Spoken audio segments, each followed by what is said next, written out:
Live from downtown Detroit, home of WDIV and Click on Detroit, Local 4 News at 5 starts now. Remember when the governor was solely focused on fixing the roads? Well, that was before the pandemic. But now we're getting insight into this plan and what could be done to fix roads in your area and also dangerous bridges. I'm Hank Winchester. Help me, Hank, tonight. All right, Hank, we're going to begin, though, with major progress on getting Metro Detroit vaccinated on a number of fronts. From Detroit to Macomb County, new ways rolling out right now to ensure seniors get their shots. Glad you're with us for Local 4 News at 5. We're going to talk about what Detroit is doing in a moment. Let's start, though, today in Macomb County, where seniors have spent weeks trying to get their vaccines. The county is opening a new vaccination site at the Sterling Heights Senior Center, and it's for people age 60 and over.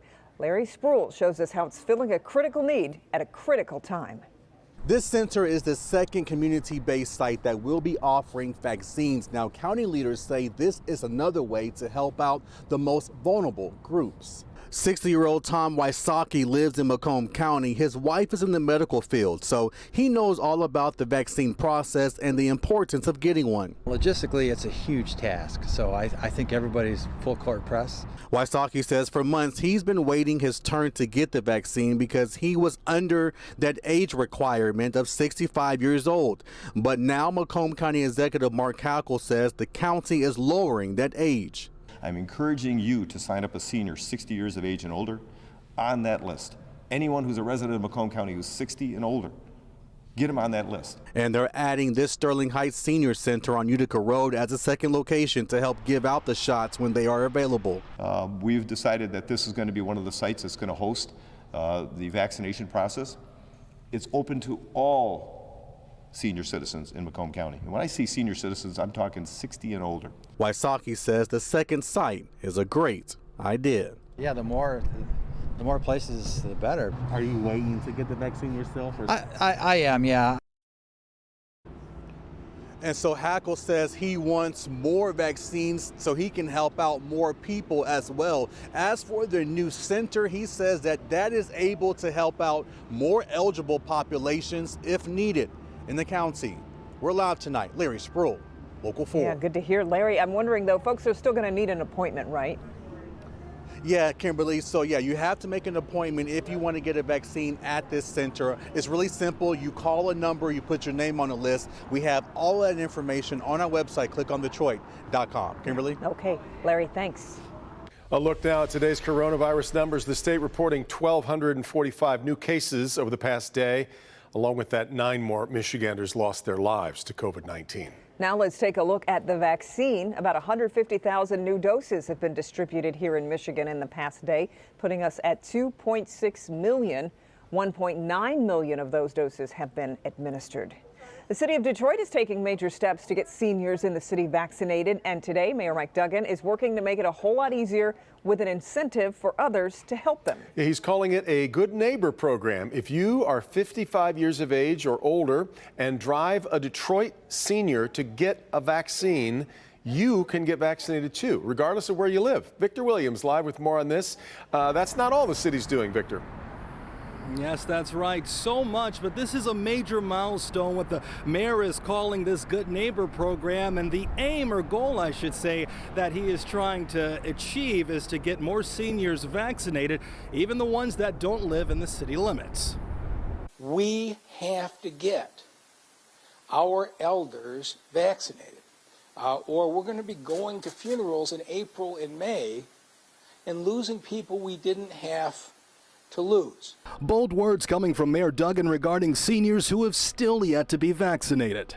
We still are not where we need to be.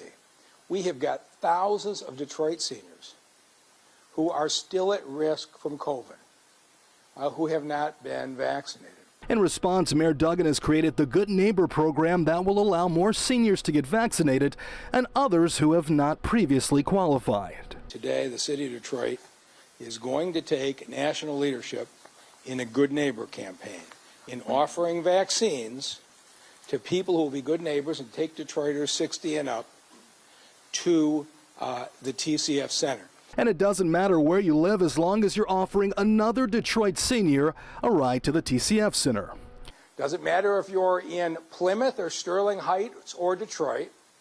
I want anybody 55 and older to call somebody you know in Detroit that's over the age of 60 and say, can I take you down to TCF and get a vaccine? And by the way, I'll get one myself. Overall, the mayor believes it will allow the numbers to go down while also giving seniors the support they need. We believe the emotional support and companionship is what we need to give our elders the reassurance to get taken care of. On top of that, Senior Saturdays will go from 2 churches to 4.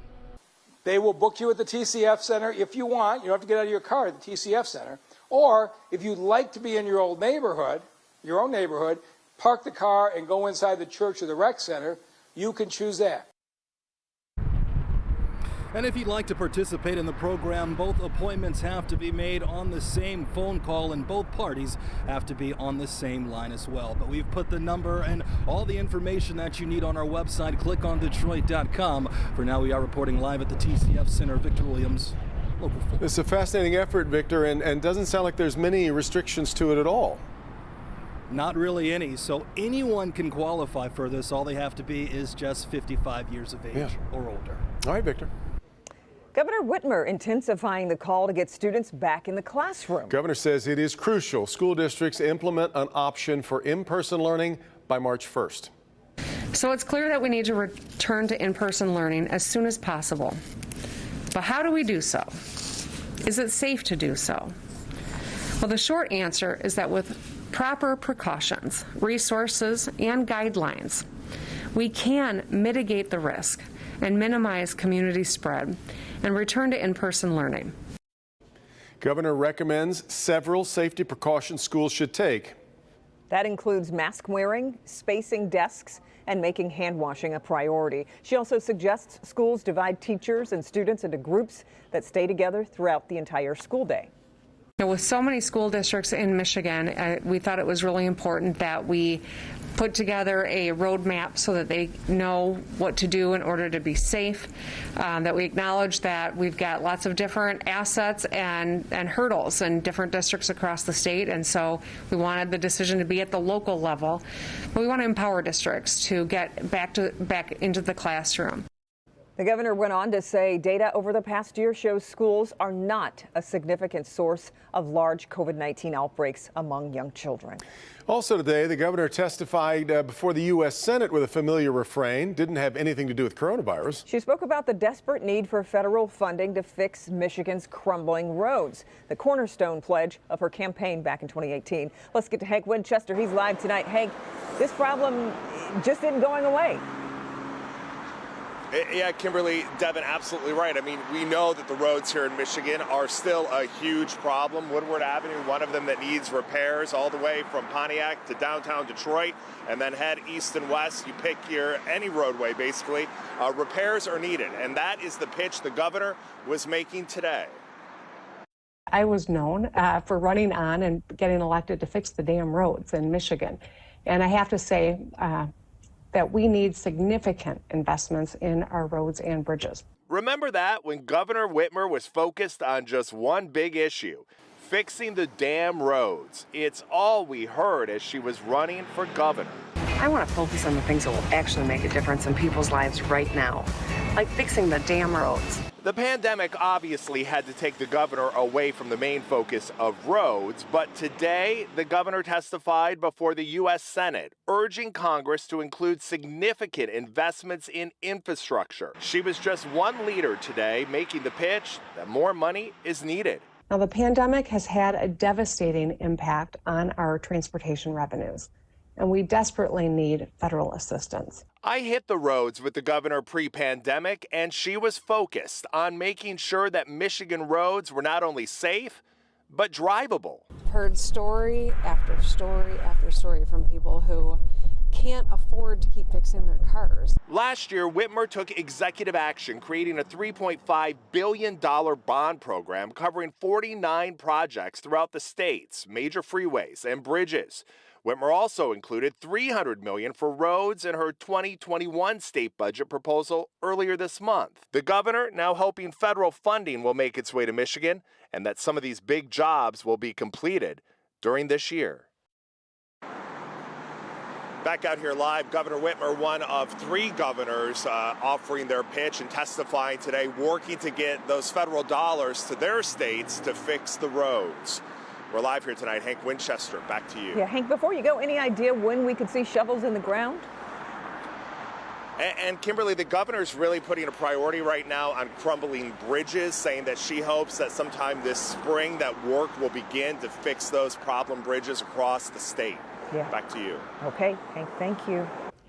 Tonight, Tiger Woods is awake, responsive, and recovering in a California hospital after suffering multiple leg injuries in yesterday's rollover crash. Surgeons spent several hours repairing Woods' fibula and tibia, where a rod was put in place, along with screws and pins to stabilize his foot and ankle. Investigators say they do not believe that Woods was impaired in any way, but he was likely driving at a high rate of speed at the time. Today, we're hearing from the first officer at the scene of the crash. I don't think he was aware of how gravely he was injured at the time. It could be a mixture of adrenaline.